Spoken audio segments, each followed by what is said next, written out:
Menawi sampun dateng wekdalipun, menawi kalih dados tunggal, ing wayah srengenge nyunar kacipta nyawa enggal.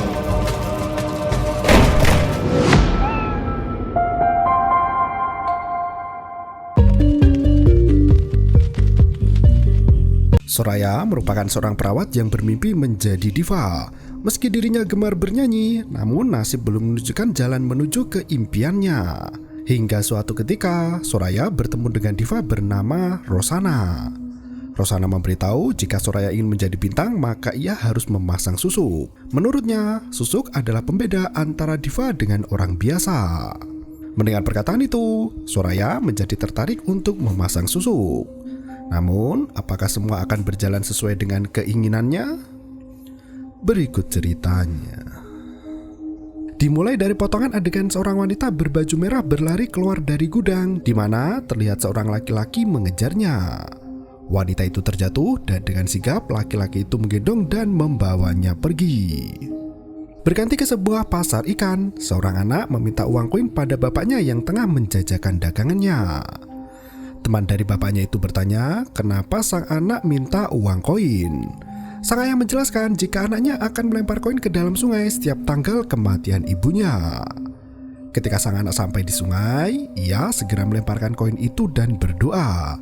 Saat uang itu hendak diambil kembali, muncul sosok mayat tanpa kulit dari dalam sungai. Temuan mayat tanpa kulit itu sontak menjadi berita paling menghebohkan seantero Malaysia. Kain yang buruk. Di sebuah rumah sakit lansia, Soraya yang bekerja sebagai perawat bernyanyi untuk pasien lansia yang ada di sana. Suara yang merdu sangat menghibur hati pasien yang ada. Tiba-tiba, nenek yang berada di depannya batuk-batuk. Segera, Soraya meminta bantuan perawat lain untuk menangani hal itu. Perawat kepala yang galak datang dan segera memarahi Soraya dan menuduh telah melakukan hal-hal aneh. Ia meminta Soraya untuk menghadap ke kantornya segera. Malam harinya, Soraya yang cemberut setelah mendapat omelan dari sang atasan pulang dengan dijemput oleh pacarnya yang bernama Kemal. Di tempat yang berbeda, seorang diva bernama Mona datang menemui Bomoh Effendi. Ia berniat memasang susuk demi mempertahankan popularitasnya sebagai penyanyi terkenal. Setelah mandi dengan kembang 7 rupa, Bomoh segera memasang susuk berlian di atas dada Mona. Selain memasang susuk berlian, Mona juga memasang susuk jarum emas untuk terlihat selalu cantik dan menarik. Di waktu dan tempat yang berbeda, sebuah keluarga mendengarkan lagu dari diva yang mempunyai nama panggung Susana. Hujan lebat disertai petir menemani alunan lagu dari diva sensasional itu. Tiba-tiba, petir menyambar radio dan membuatnya terbakar. Kala itu, Susana tengah melakukan sesi rekaman di sebuah studio milik produser Rasman. Rasman sangat memuji suara dari Susana dan berhasil menarik banyak pendengar. Soraya yang masih bekerja di rumah sakit kembali menyanyikan lagu untuk pasien lansia yang ada. Seorang rekan kerja datang dan memberitahu jika Soraya mendapat sebuah panggilan telepon. Telepon itu berasal dari sang kakak yang meminta tolong karena mendapat KDRT dari suaminya sendiri. Segera Soraya pulang ke rumah dan menemui sang kakak. Ia menanyakan keadaan kakaknya.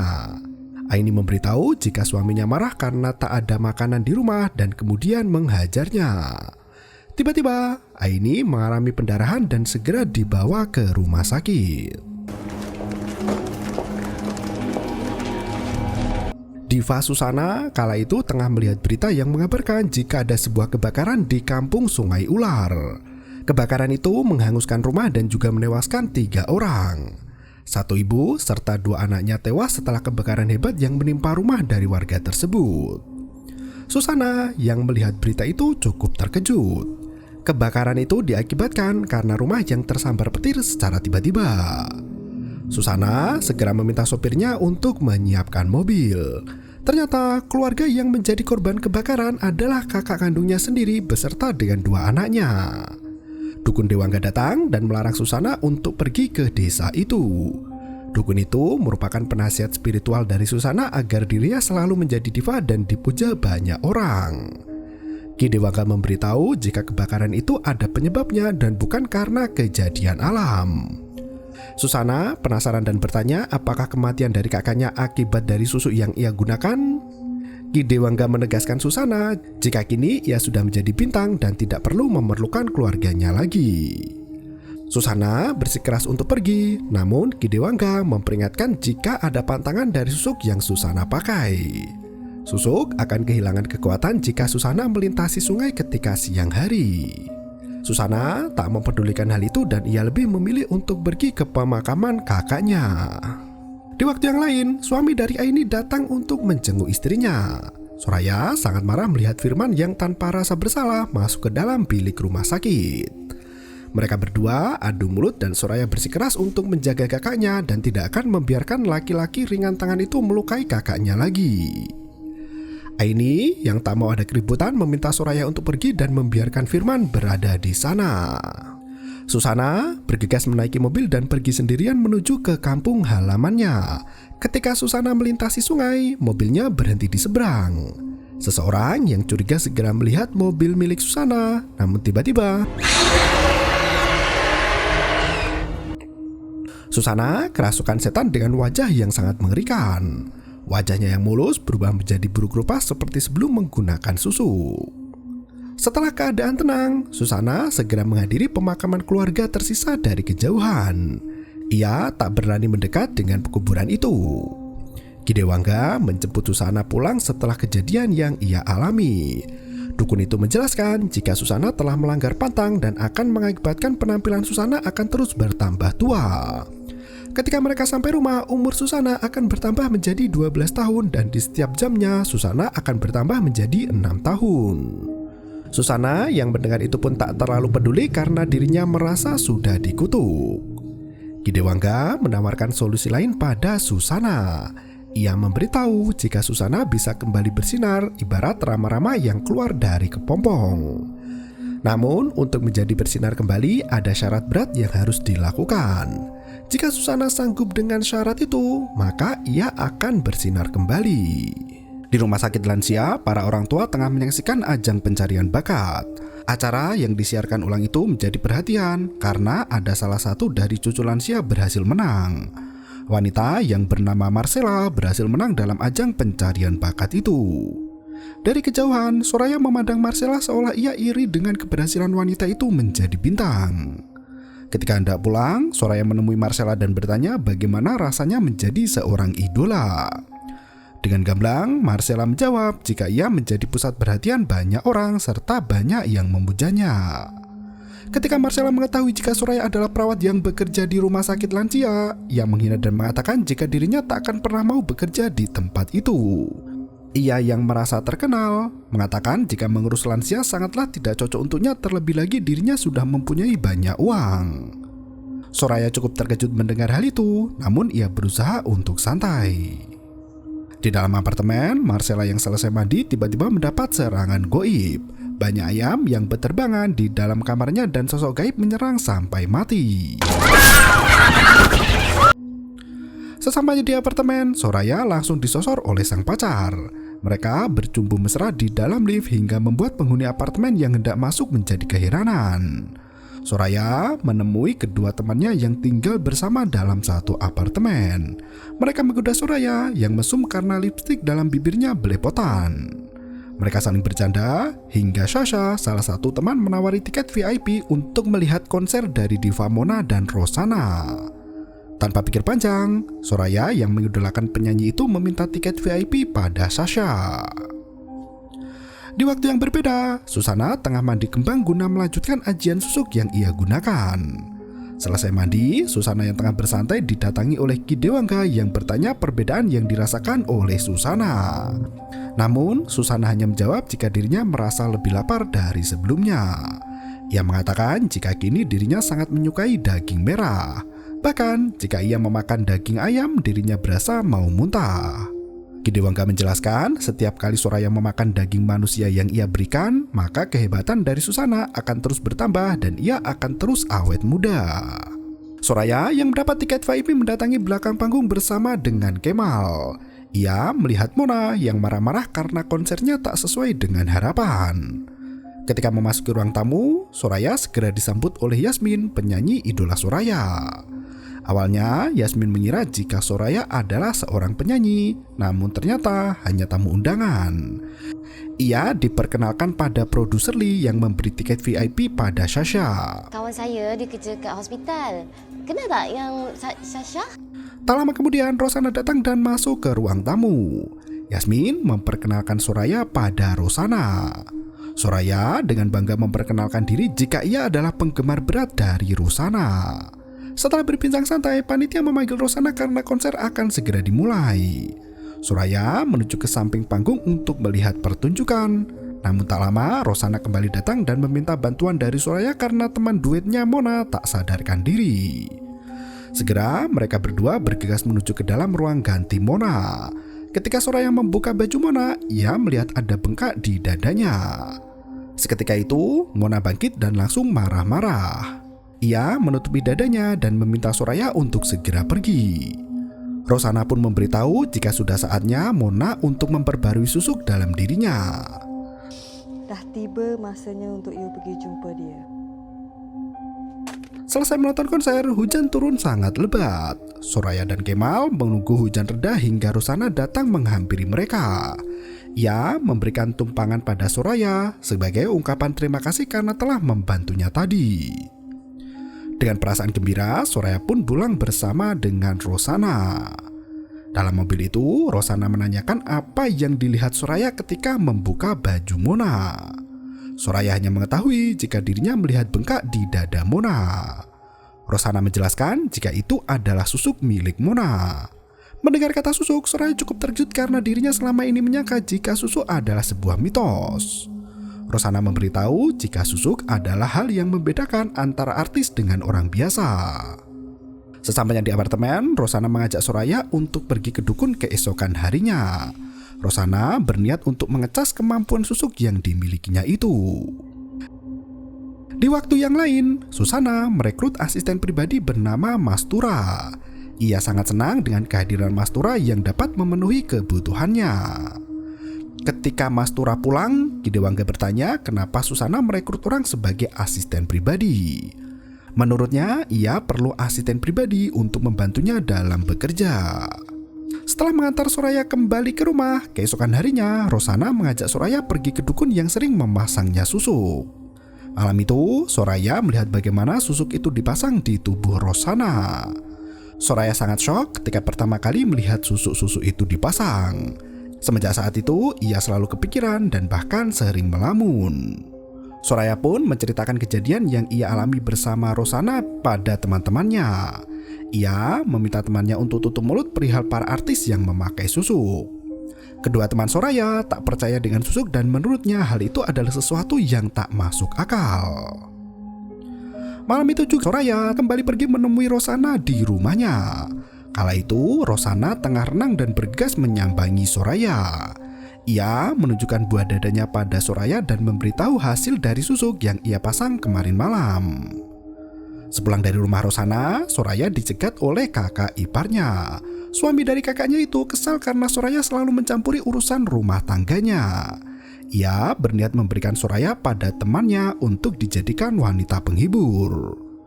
Soraya yang dipaksa masuk ke dalam mobil memberontak sekuat tenaga hingga tiba-tiba muncul Kidewangga yang menolong. Dukun itu mengajar Firman hingga pingsan. Kidewangga memberitahu Soraya jika mereka akan segera bertemu kembali. Sementara itu, Mona yang baru saja bangun merasa kebingungan. Ia mencari asistennya, namun justru menemukan ayam ada di sana. Ia berlari menyelamatkan diri masuk ke dalam studio yang ternyata ada sosok mengerikan dengan wajah mirip dengan Susana. Sosok itu menyerang Mona dengan kuku panjang dan mengambil jantung dari wanita itu. Sosok mengerikan mirip dengan Susana memakan jantung dari diva itu. Setelah mengalami kejadian tak mengenakan hendak diculik kakak ipar, Soraya memutuskan untuk pulang ke kampung halaman. Ia bertanya pada ibunya perihal masalah susuk. Dirinya ingin menjadi penyanyi yang terkenal, namun sang emak justru menolak Soraya yang ingin menjadi seorang penyanyi. Menurutnya, pekerjaan yang sekarang sudah bagus, apalagi Soraya akan diangkat menjadi PNS dan mendapat uang pensiun ketika masa tua nanti. Selain itu, emak sangat menentang Soraya memakai susuk karena akan menyusahkan ketika tua. Soraya tak mengindahkan perkataan ibunya dan ia nekat mendatangi dukun dan memasang susuk demi kelancarannya menjadi seorang artis terkenal.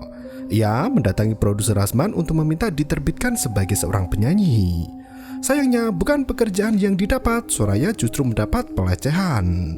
Ia berkeluh kesah pada temannya jika ternyata menjadi penyanyi tidak semudah yang dibayangkan. Ia berniat untuk mengubur mimpinya dalam-dalam, namun teman Soraya justru menyemangatinya. Telepon kembali berdering dari Aini, kakak Soraya. Segera Soraya pergi ke rumah kakaknya. Ruangan rumah itu sudah berantakan, di mana Firman marah dan menghajar dirinya habis-habisan. Soraya meminta maaf karena dirinya sang kakak terkena KDRT dari suami. Aini kini sadar dan mengerti jika suaminya ternyata orang yang jahat dan berperilaku kasar. Teman Soraya mengajak mereka untuk segera pergi sebelum Firman kembali ke rumah. Ia akan menyembunyikan kakaknya ke tempat yang tidak diketahui. Beberapa hari setelahnya, Soraya kembali mendatangi dukun untuk memasang susuk. Kali ini ia menginginkan susuk yang lebih kuat. Dukun itu memberitahu jika ada susuk paling hebat bernama susuk keramat. Menurut sang dukun, susuk itu hanya bisa digunakan oleh orang dalam istana dan tidak sembarang dukun bisa memasang susuk itu.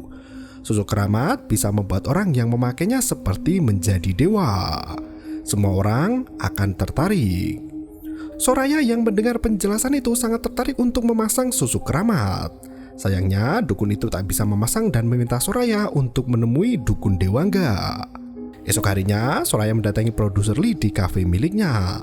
Soraya meminta dirinya agar bisa menyanyi di tempat itu. Melihat pesona Soraya yang semakin hari semakin terpancar, produser Lee pun memberi slot menyanyi untuk malam nanti. Malam harinya, Soraya yang hendak pergi ke kafe dicegat oleh Kemal. Kemal merasa kini Soraya sudah sangat berubah. Soraya pun merasa Kemal terlalu mengekangnya dan tidak mendukungnya menjadi penyanyi. Mereka pun saling bertengkar dan berjalan ke arah masing-masing. Kuatlah nak cakap dengan awak. Mekak. Setelah selesai perform, Lee memberitahu jika Soraya membutuhkan lebih dari bakat untuk menjadi penyanyi. Soraya pun mengerti maksud dari Lee. Ia menjelaskan jika dirinya telah memakai susuk sama seperti yang Lee pakai. Mendengar hal itu, Lee sangat terkejut dan marah. Ia mengelak telah menggunakan susuk dan menyuruh Soraya untuk tidak datang lagi ke tempatnya. Lee merasa terhina dengan perkataan Soraya yang mengatakan jika ia memakai susuk. Malam harinya, Lee yang tidur dengan seorang pelacur mendapat gangguan di mana ayam mulai datang. Sosok mengerikan membuatnya terbunuh dengan kepala yang terpenggal. Di apartemen, teman Soraya mendapat serangan dari suami Aini. Pria itu menghajar Sasha sampai pingsan. Soraya yang kembali ke apartemen bertemu dengan Kemal. Lelaki itu meminta maaf atas apa yang diucapkan. Ketika Soraya membuka pintu kamar, ia terkejut bukan kepalang. Sasha memberitahu jika suami Aini datang dan menghajarnya. Soraya segera pergi ke tempat persembunyian kakaknya. Di sana, suami Aini sudah menunggu dan mengancam Soraya. Ia memaksa anak dan istrinya untuk kembali ke rumah. Ketika ada kesempatan, Soraya memukul punggung kakak iparnya. Pria itu tak terima dan mengejar Soraya. Ketika Soraya berlari kabur, muncul suara yang memanggilnya dan Firman yang mengejarnya sudah menghilang. Soraya kembali ke kamar dengan kebingungan. Semua orang yang ada di dalam juga tak mengerti apa yang terjadi. Polisi pun datang dan mengamankan Aini beserta kedua anaknya. Ki Dewangga tiba-tiba muncul. Ia berniat untuk menjadi pengikut Soraya. Selama ini Ki Dewangga lah yang telah membantu Soraya dalam melawan kakak iparnya. Soraya pun tak mengerti apa maksud dari perkataan dukun itu. Dewangga memberitahu jika besok bertemu lagi ia akan menjelaskan semuanya. Ia kembali bekerja sebagai perawat dan kala itu salah satu pasien telah meninggal. Soraya seolah mendengar nenek itu meminta dinyanyikan satu lagu. Ketika Soraya hendak memeriksa, atasannya datang dan marah-marah. Soraya tak terima dan memutuskan untuk keluar dari pekerjaan perawat. Ia juga memutuskan hubungan dengan Kemal dan kembali ke kampung bersama dengan sang kakak. Aini meminta Soraya untuk tinggal lebih lama di kampung karena emak mereka sudah mati dengan cara tak wajar. Sang emak telah mati ketika Soraya membuat susu. Namun, Soraya merasa tempatnya bukanlah di kampung. Soraya memutuskan untuk pergi jalan-jalan. Ia melihat sebuah rumah yang sangat asing. Ia pun memutuskan untuk masuk ke dalam sana dan menemukan Ki Dewangga dengan segala peralatan ritual yang ada. Ki Dewangga memberikan minuman pada Soraya. Soraya pun bertanya siapa sebenarnya Ki Dewangga itu. Dengan gamblang, pria itu menjelaskan jika ialah yang akan memasang susuk keramat pada Soraya. Susuk keramat akan menjadikan Soraya menjadi seorang bintang yang sangat bersinar. Di tempat lain, Susana terkejut jika ia telah disumpah untuk terus membunuh. Ki Dewangga menjelaskan jika Susana tak perlu membunuh dan memakan daging manusia lagi. Ia akan mempersembahkan korban terakhir untuk Susana. Ki Dewangga pergi ke tempat prostitusi untuk mencari tumbal. Keesokan harinya, Soraya pergi ke sebuah gudang tua. Di dalam sana, Dewangga sudah melakukan ritual dengan salah satu perempuan. Kemal yang datang ke sana mengikuti pacarnya pergi. Di waktu yang berbeda, Susana juga datang kembali ke dalam gudang itu bersama dengan Mas Tura. Ketika Soraya tengah melakukan ritual susuk keramat, Kemal datang dan memanggil pacarnya itu. Ki Dewangga pun mendatangi pria itu dan membunuh Kemal. Susana yang berada di sana tiba-tiba menangis teringat masa lalunya ketika ia masih menjadi Soraya. Soraya mengganti namanya menjadi Susana ketika ia sudah mulai terkenal dan memakai susuk keramat. Susana sangat bersedih ketika orang-orang yang terdekatnya mati karena susuk yang ia kenakan. Dalam ritual itu, salah satu korban dikuliti dan dibuang ke sungai. Sementara Soraya berhasil menanamkan susuk keramat dalam dirinya. Susana mengakui semua perbuatannya pada sang asisten Mas Tura yang dulu merupakan teman satu apartemen. Susana merasa jika ia masih seperti Soraya dulu. Soraya memberitahu jika ia sudah menumbalkan banyak orang demi langgengnya susuk yang ada di dalam tubuh. Ketika melewati jembatan, mobil Soraya tiba-tiba berhenti. Ia berubah menjadi sosok yang mengerikan dan membunuh Mas Tura. Soraya ataupun Susana harus mencari tumbal ketika melanggar pantang, yaitu melewati sungai ketika siang hari. Dan film pun berakhir. Dengan menggunakan alur waktu campuran, film ini cukup sulit dimengerti ketika pertama kali melihatnya. Susana sendiri adalah Soraya ketika sudah menjadi bintang. Ia menumbalkan setiap orang yang dekat dengannya. Susuk keramat sangat ampuh sebagai pemikat dalam dunia keartisan. Soraya kini terus terjebak dalam lingkaran setan di mana ia terus-terusan mencari mangsa setiap melanggar pantang. Terima kasih dan sampai jumpa. Yo, bermau itu ketarep.